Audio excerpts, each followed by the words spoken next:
wait for people to come in and join us.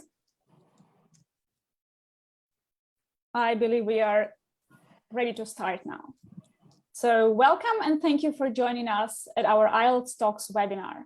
Joining us today is Rose Harvey, an experienced and successful IELTS preparation teacher from Macquarie University in Sydney, Australia. Rose will discuss her top 10 tips for IELTS writing, covering both academic and general training.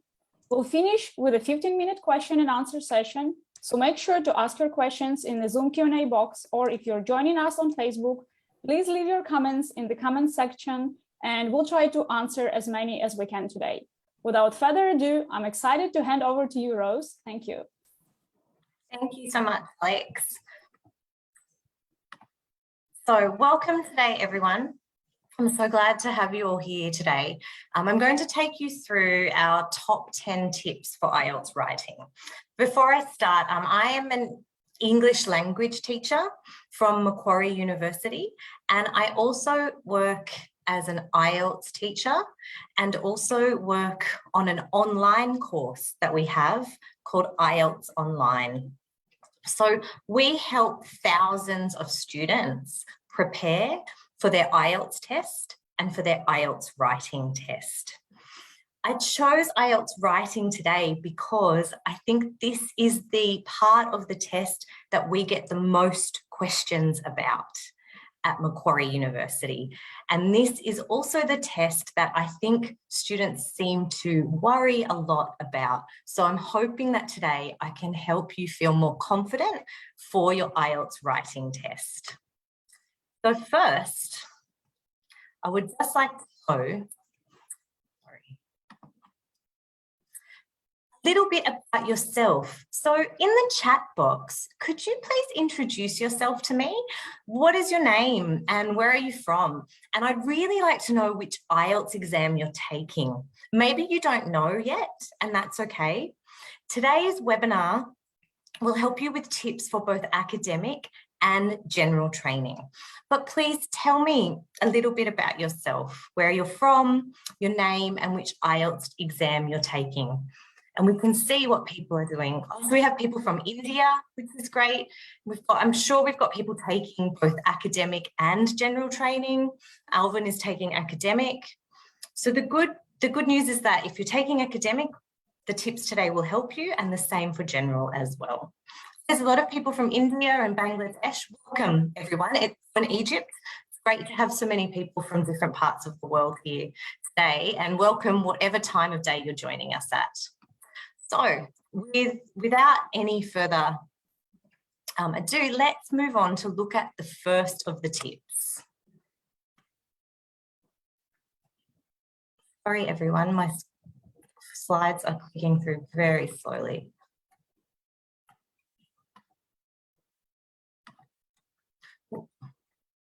Okay, so the first tip is to make sure that you understand the different tasks. What this means is understanding what you need to do in each of the tests. So for general training, you have 60 minutes and your task 1, for 20 minutes, you should write a letter requesting information or explaining a situation. There are 7 common letter types and they're listed there. They include an apology letter, an invitation, an arrangement, and a complaint, and some other types there. For the academic test, your task 1, again, you have 20 minutes, and you must write a short report about the main features of a graph or graphic. There are a number of possible graphs you may be given. You may get a bar chart, a line graph, a table, or a number of other types of graphs or images, and you should write a report describing this. Then, task 2 is the same or similar for academic and general training. For this, you have 40 minutes, and you must write an academic essay. You should write with a formal style, and we will look more closely at what this means later in the webinar. There are usually 5 essay types, And it's important, which I will explain soon, to make sure that you identify which type of essay you need to write. For example, are you being asked for your opinion, or to describe a problem and solution, or are you being asked about advantages and disadvantages? So my first tip is to make sure that you understand the different tasks and the different questions. Then you can move on to looking at the questions. My tip 2 is to make sure that you read the questions carefully. Now, I know that on IELTS test day, it's very stressful and you have many things to do and many things to remember. And it can be tempting to save time and just look at the question or skim the question. But this doesn't actually save time. It is important that you spend time to read the question carefully. You must identify what type of question is being asked, and you also must answer the exact question.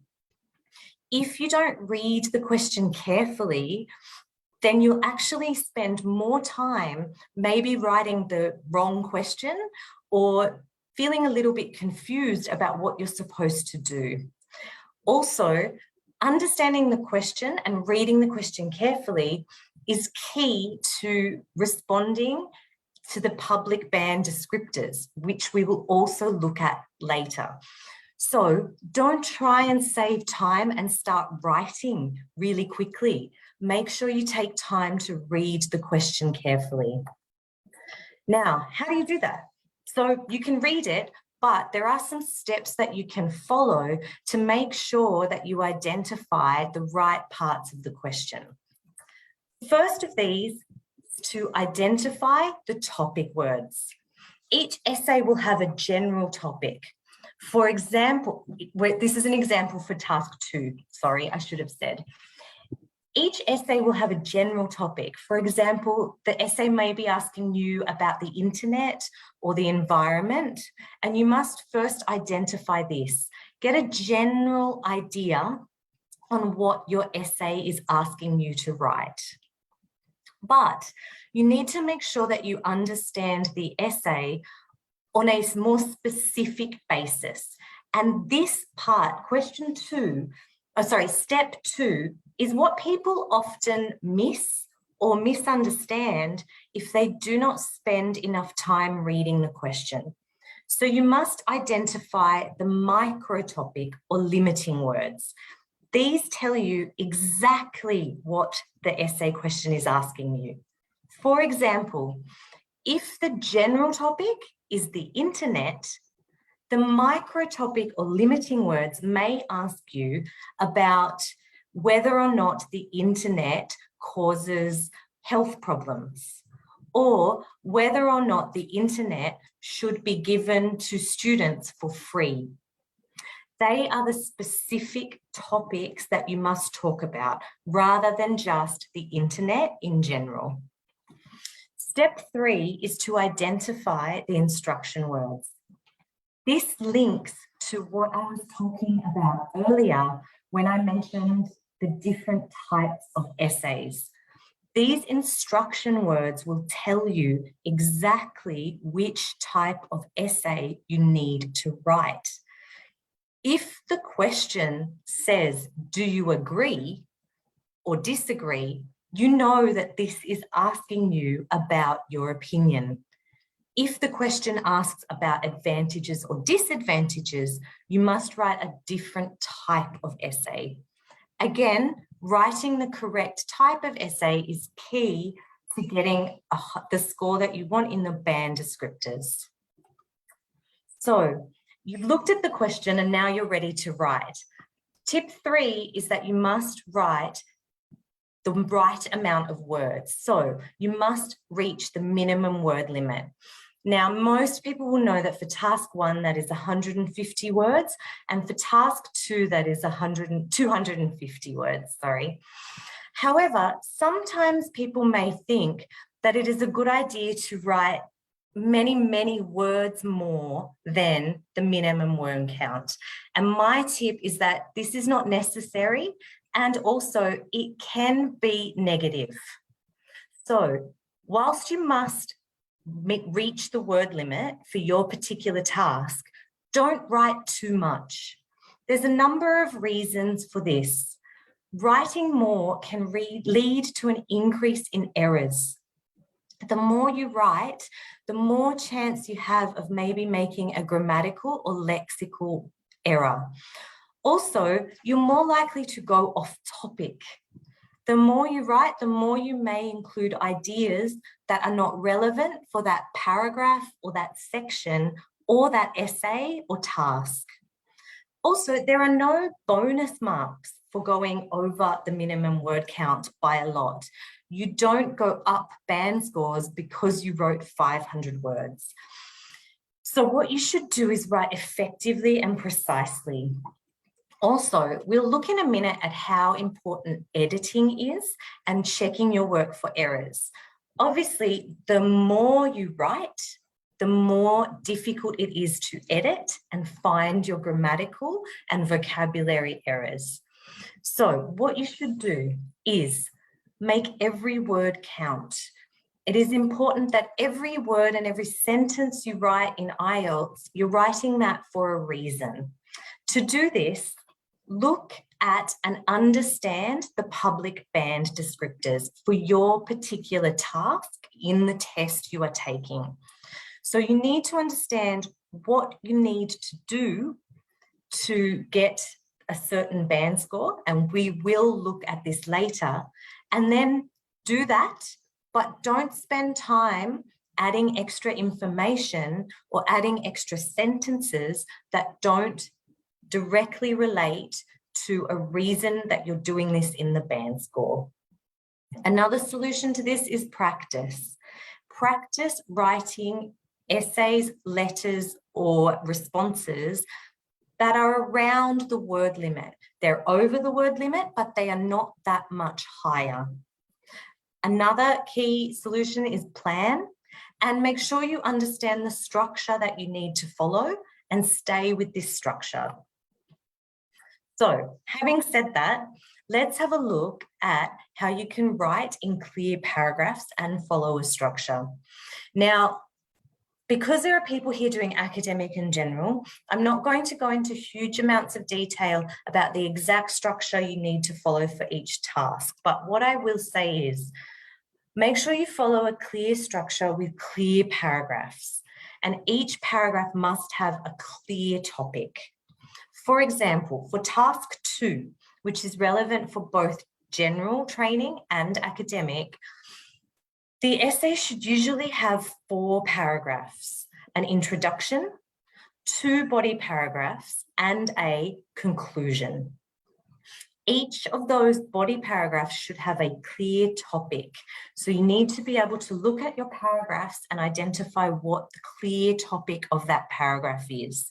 If a body paragraph has multiple topics, or it is confusing what the topic of the body paragraph is, it is difficult to get above a certain band score. So make sure that your body paragraphs have clear topics. This can also help you with reaching word limit and staying near word limit. Now, each of those body paragraphs should have a topic sentence, and that will also help you stay with one topic per paragraph. So you have a structure, you have a general structure, and it's very important to go into the exam knowing which structure you are going to follow, and that you are going to write your letter, your response, or your essay following that structure. And you're going to use those specific paragraphs. But you also need to look at coherence and cohesion, and this is assessed in the band descriptors. So you need to make sure that each of your paragraphs makes sense and is written with appropriate grammar and vocabulary, and that the order of your sentences are logical.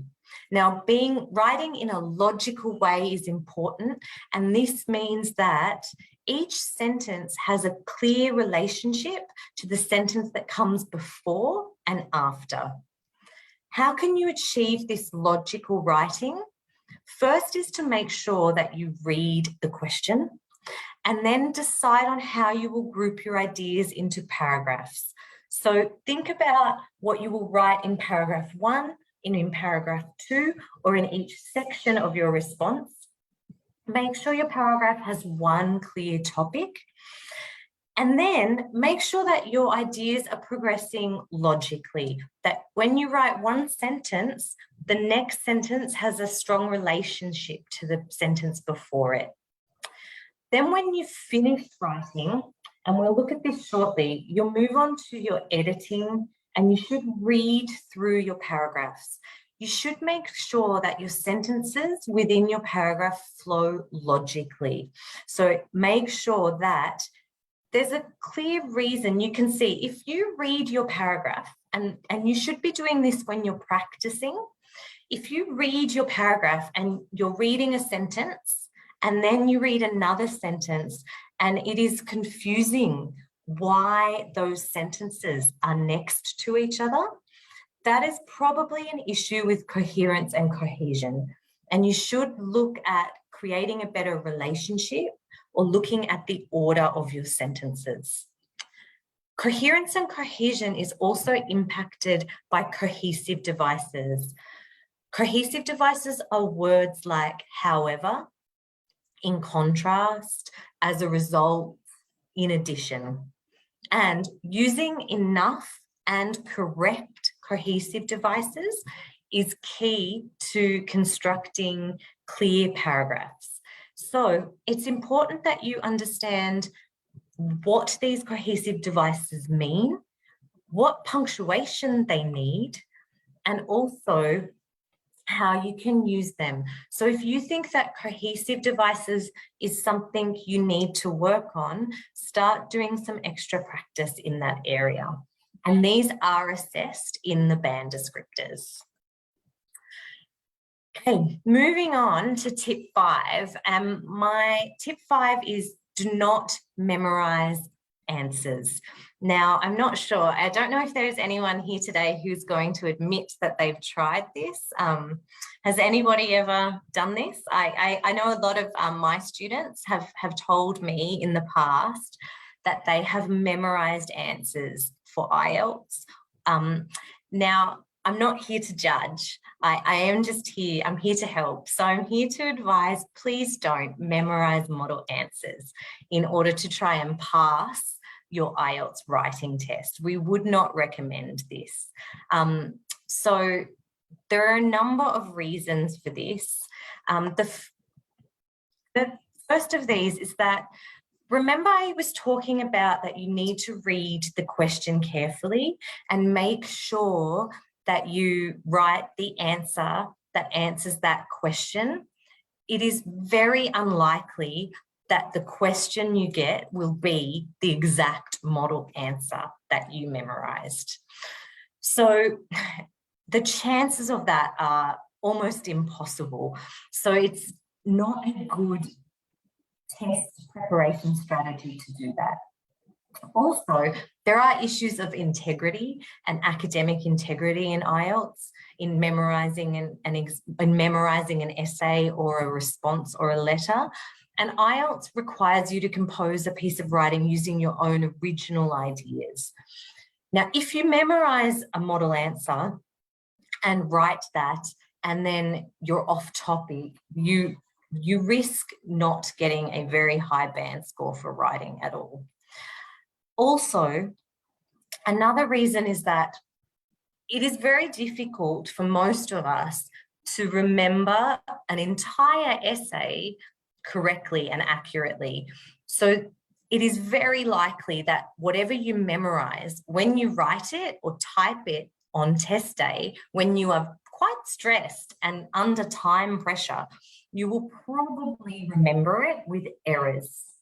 So one of my biggest tips is do not memorize model answers. What can you do though? Well, you can read model IELTS answers, definitely read them. They can be very, very helpful in helping you understand the structure that you should follow and helping you, learn how to develop ideas. They can also be very, very helpful to build grammar and vocabulary.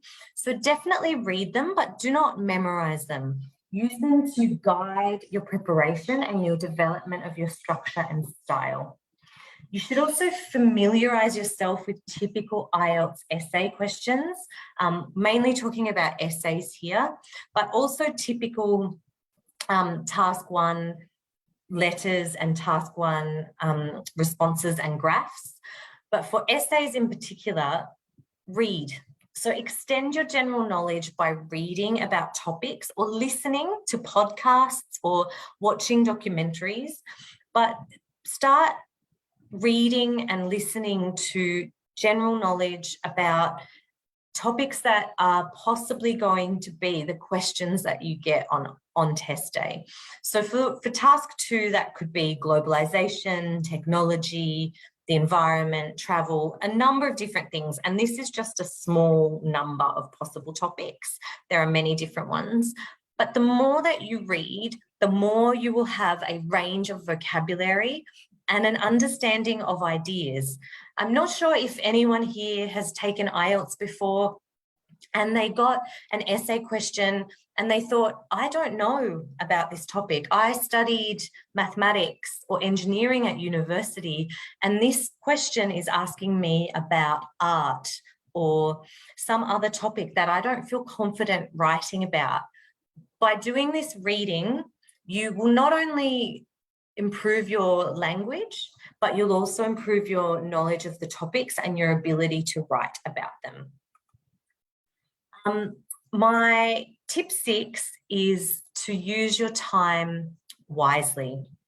So it's important to remember the time limit for each writing task and to make sure that you manage your own time. So for example, if you have, you have 60 minutes. Now, nobody will tell you to move from task 1 to task 2. So you will not get a warning that someone will say, okay, you have spent 20 minutes on task 1, move to task 2.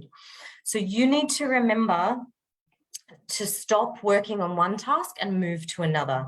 Now, task 2 is worth more than task 1. So if you wish, you can start with task 2. You should spend around 40 minutes on task 2 and around 20 minutes on task 1, but make sure that you judge that time. So remember the time limit for each writing task. Do them in the order that you like, and remember task 2 is more important. Then you have 20 minutes for task 1 and 40 minutes for task 2, and you need to divide that time to make sure that you have time to do everything you need. So, for example, for the essay, for the 40 minutes for the essay, and don't check my mathematics here, I am an English teacher, remember, I just had a terrible fear about that. So you could divide your time like this. You do planning and brainstorming, and this includes reading the question for around 4 minutes. Now, I have had a lot of students tell me that they don't plan, that planning is not helpful, and that it is a waste of time. I would highly recommend that you spend time planning, not too long, 4 minutes is okay, but this will save you time. And I've already talked about how it's important to stay on topic and answer the question. Planning will help you with that. Okay, now then you can move on to writing the parts of your paragraph. Now we had four sections before, so we've divided those evenly. However, you may find that your conclusion may be a little bit faster, so you could save some time there, or perhaps you find your introduction a little bit faster, so you could save some time there to spend on the paragraphs. And then lastly, and again, I highly recommend that you save time for editing and checking. I'll talk more about what to look for when editing and checking in a moment, but editing and checking is really important. If you are typing or writing It is natural to make mistakes, and going back and editing means that you can find those mistakes. Now, to move up the band score for grammatical accuracy or lexical resource or in those areas, you need to make less errors. And going through and editing and checking may mean that you find a couple or 3 or 4 errors. And this could actually move you up a band score in an area. So editing and checking is key. It is tough though, especially in a second language. So it's something you'll have to practice, but saving time for that is very important. Also, while you're doing your exam, check the clock. So don't just think of the time as 40 minutes or 20 minutes. Check the clock when you finish a paragraph to make sure that you're on time. And any extra time you have, check grammar, check vocab, and check paragraph structure. And again, planning is really, really important. So as I just talked about, when you plan your ideas, you're more likely to stay on topic and your writing will become more efficient. So I've spent many years as a teacher trying to convince my students to plan. So I'm hoping that today I've convinced some of you of the real importance of planning.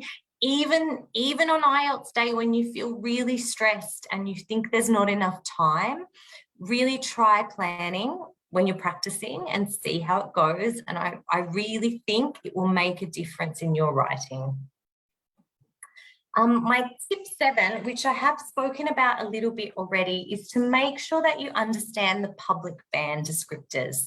So the public band descriptors can help you understand what you need to do to get a specific band score, what can stop you from getting a higher band score, and what areas you can focus on improving. So for this will be different for different people, depending on the test that you are taking and depending on the band score that you are aiming for. So it's really key that you understand. So my advice is to get the public band descriptors, download them, print them out, or maybe that's my age showing that people print things, but get the public band descriptors and look at the band score that you are aiming for. Perhaps this is a 6.5 or a 7, but highlight the area that you're looking at and look at exactly what you need to do in task 1 and task 2 to get the band score that you need. But then, and make sure that you look up any words you don't understand, speak to someone if you need clarity, ask someone who speaks strong English at work, ask a friend, ask a teacher. But it's really key. If you don't understand something in the band scores, ask.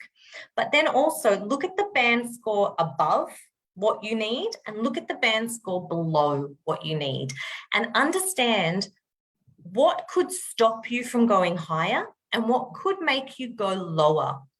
And then see where you're in the middle. So why are you in there? Why aren't you getting up? And why aren't you going down to another band score? And then start having a look at your writing and see how you can improve. So spending time with those spending time with the public band descriptors and really understanding them can really help you focus your writing. As we've said, you only have a certain amount of time and you have a word limit that you need to stick to.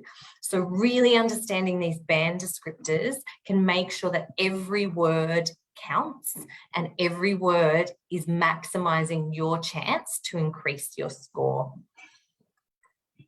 So I spoke about this shortly before, but another real key area that can help you is if you are editing. So that's really hard to do. If someone gives you a piece of writing and says, edit this, it can be really hard to know. So my advice is to understand which errors you make. Now, people tend to make specific types of errors. This might be because of the native language that they speak, because sometimes our native language impacts on the way that we write or speak in our second language. So it could be an influence from that, and it might be something that is common between you and your classmates. Also, sometimes people just make different types of errors, and it's really important that you understand which type you make. Now, errors can have a significant impact on your band score. So knowing which errors you make allows you to do two different things. First, you can focus your grammatical preparation on improving that type of error. Also, you can edit for that specific type of error. So some really common mistakes or errors that students may make are subject-verb agreement.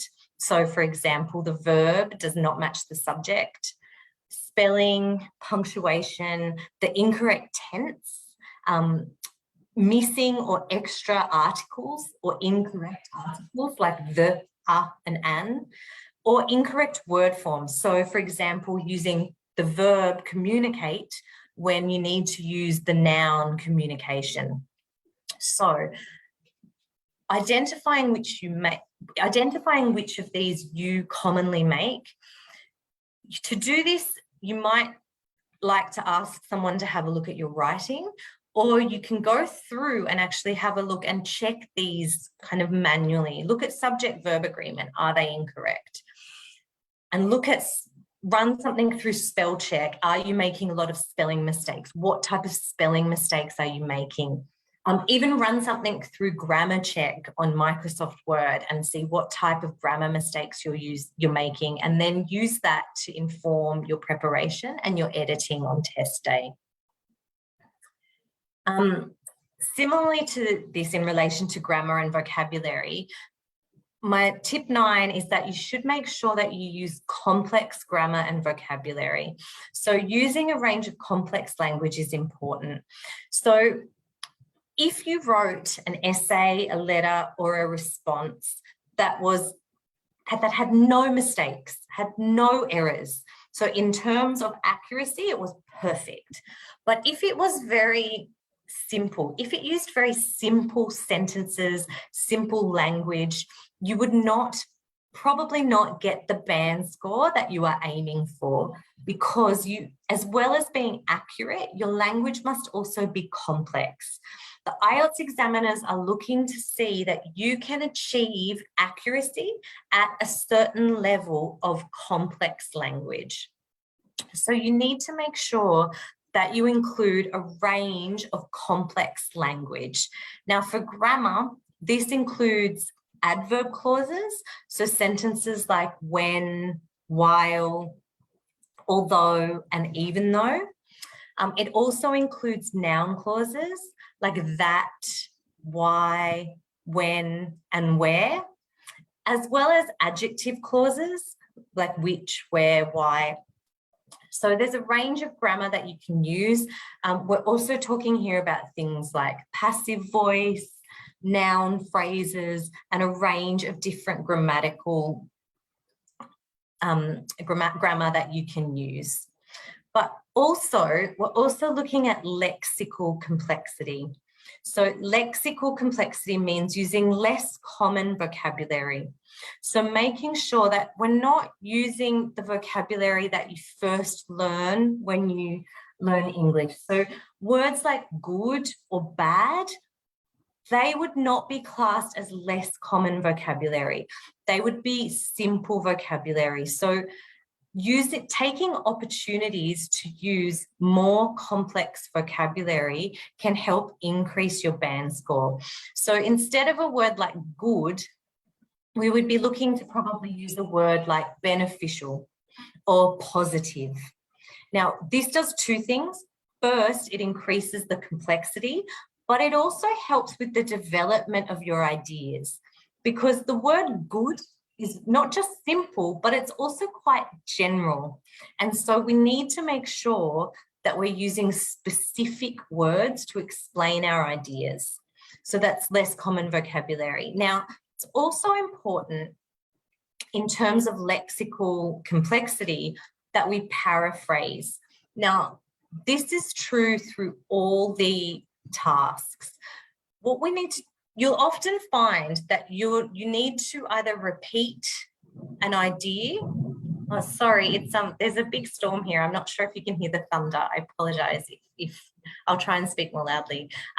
But when we paraphrase, we may need to repeat ideas. For example, when we write an essay, we need to repeat the main idea. And it's important that we paraphrase and use different synonyms and word forms so that we don't repeat the same words. Another example of this is in task 1 of the academic test, where you have to describe a graph now, or a graphic. Now, often this involves describing increases, decreases, and amounts. Now, if someone were to write a response that used the word increase 10 times, that would not be a range of lexical complexity. That's not complex language, and it's not a range of language. So we need to make sure that we're looking at using different words. If we want to say increase a couple of times, we can say increase, we can say rise, or we can use the noun. So we're looking at paraphrasing, using different synonyms and using different word forms to make sure that we're meeting that lexical range. And then my last tip, and this is true for all academic tasks and general tasks, is to choose the correct style. So the style that you should write with is fairly formal.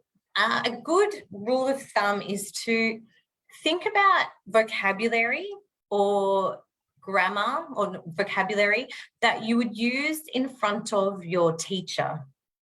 And if you don't feel comfortable saying that word in front of your teacher or maybe your parents, don't use it in IELTS writing. So I'm talking about avoiding slang or colloquialisms, idioms.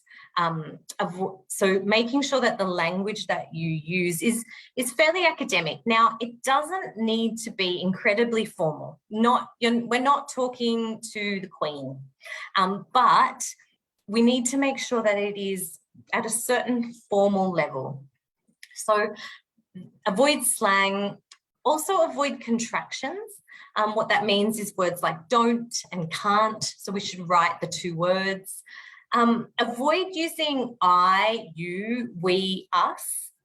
The reason for this is not that it's grammatically incorrect, but the reason for this is that, particularly with the essay and with the graph, you're being asked to give an academic description, not to talk directly to the person reading the task.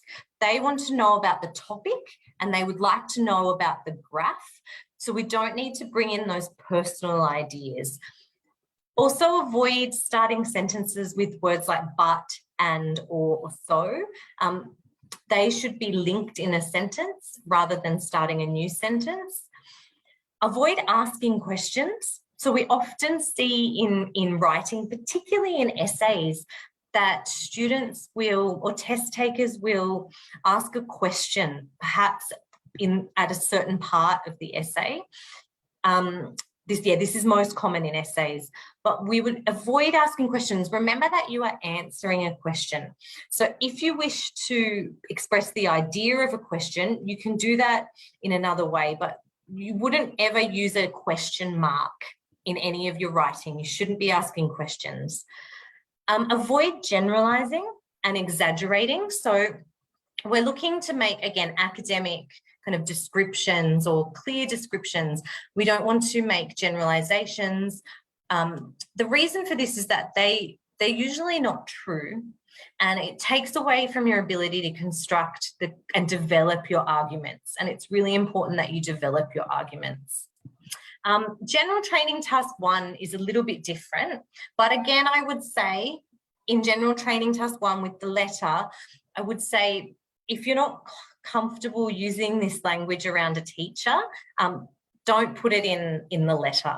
So you'll need to choose informal, formal or semi-formal based on your letter type. So you'll have different types based on who you're writing to.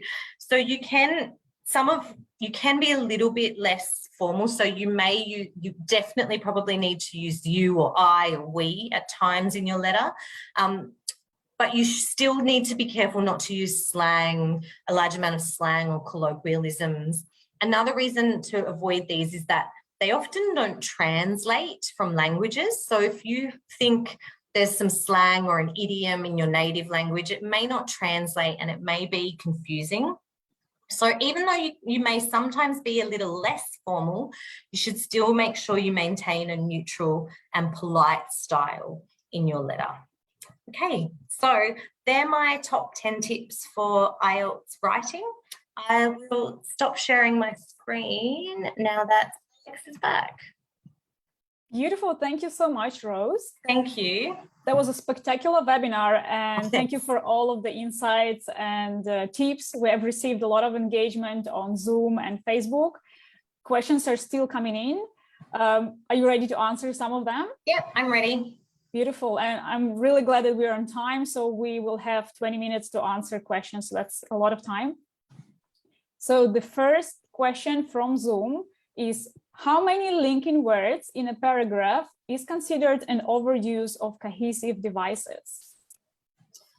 It's hard to say a number, but I wouldn't like to ever say an exact number, but and just to remember that they are quite short paragraphs. So they're a lot shorter than probably, or definitely a paragraph that you would write in a university essay.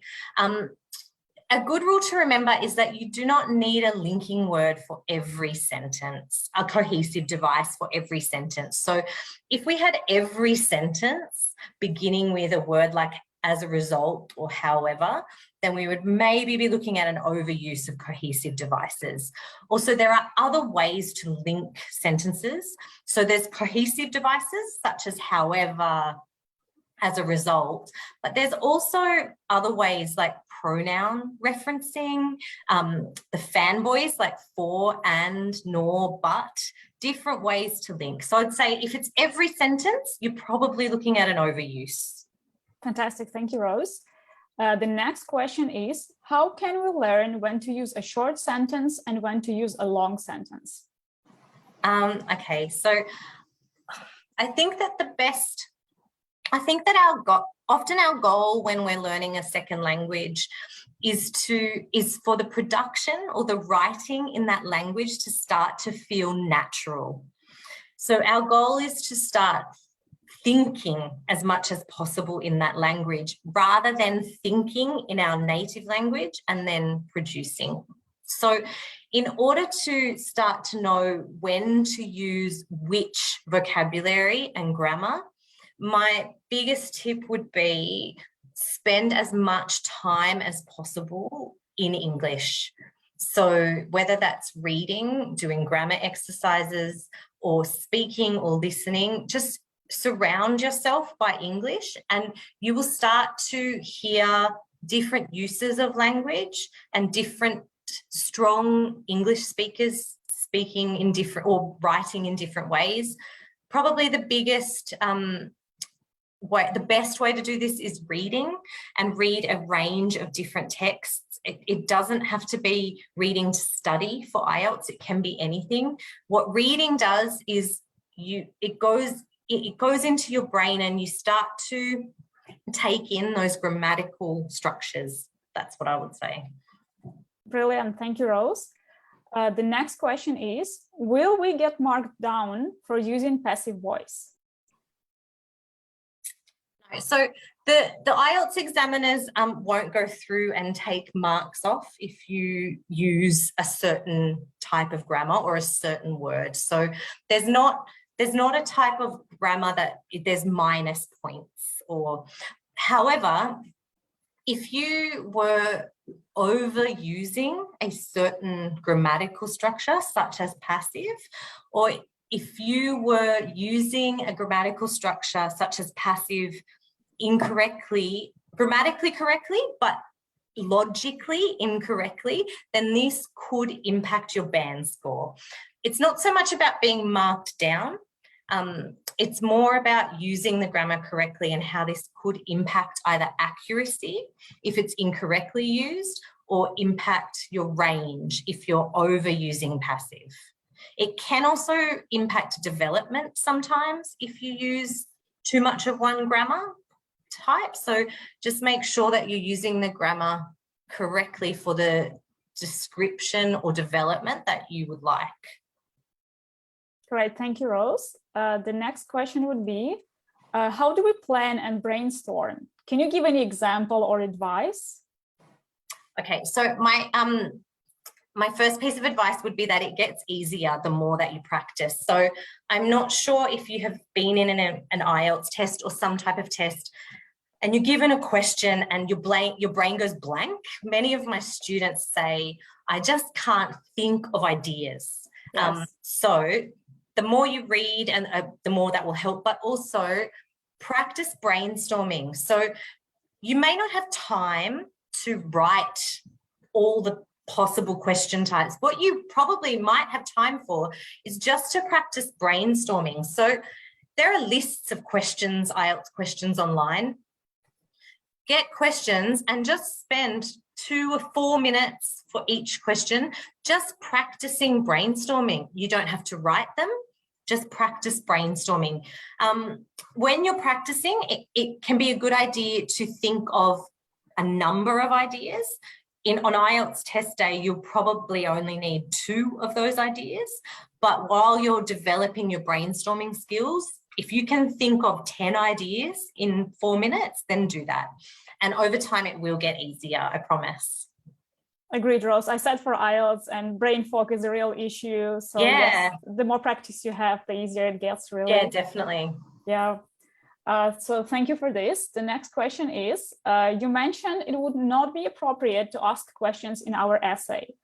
How about rhetorical questions to drive home our points when writing?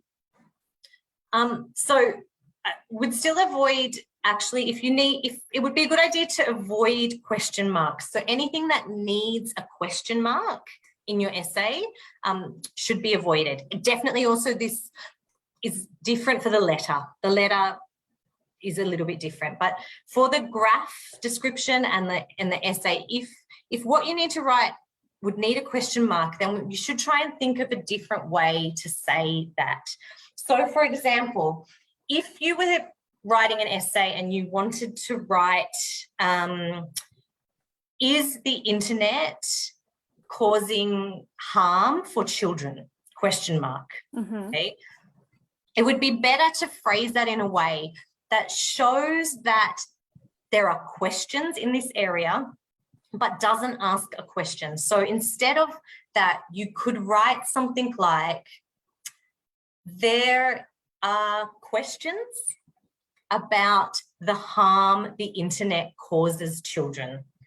Or many people disagree, or people argue about whether the internet harms children. So you can use words like if or whether or noun clauses to express the idea of a question without asking a question. Brilliant. Thank you, Rose. The next question is, I keep scoring a band 6 in writing. What can I do to help me get a higher score? Okay, so in addition to the 10 tips from earlier. Apparently, yeah. Okay, so tip 11. No, I think that overall, without knowing your specific circumstances or what's happening with your writing, or even if it's academic or general, I would say that one thing that I sometimes see students doing in order to improve their band score is just writing practice questions. And this is important. It is important to write to practice for a number of reasons that I outlined. But sometimes if we just keep writing practice questions, we just keep making the same errors again and again and actually kind of making them stronger. So the first thing I would say is really try and look at your responses. So if you can do a practice and if you can have someone help you look at them and kind of understand what's happening in your writing, whether this is a teacher or a strong English speaker that you know, maybe a colleague at work, if you can get some feedback on your writing rather than just working on it by yourself. Sometimes we need to reach out to other people to get some feedback. And then instead of just kind of writing, really make a targeted plan as to what you're going to do to start to improve your writing. And this might not involve writing practice essays or responses for quite a while. It might involve focusing on a specific type of language or doing some more reading. So think about your experience on test day as well. How do you feel? Did you have brain fog? Did you struggle to develop your ideas? And then make a plan that's specified to you. Right, thank you, Rose. Next question is, in discussion essays, we don't necessarily need to state some people believe that, etc. Should we rather focus on the arguments behind the given views, not on the people saying about those views? I think so in discussion essays, yeah, you need to make sure that you are looking at the reason. Was it the reasons behind the views? The arguments behind the given views. So should we focus on the arguments behind the views, not on the views? So you need to make sure that you develop your ideas clearly. So it's not enough just to say some people argue this and not explain, I guess, the reasons behind that. So it's about developing the ideas. So thinking about, so if some people argue this or some people believe this, looking at what that actually means and looking at what that view is and developing that. Because you do need to make sure that you develop your ideas clearly and rather than just making a statement and then moving on and not looking at that in detail.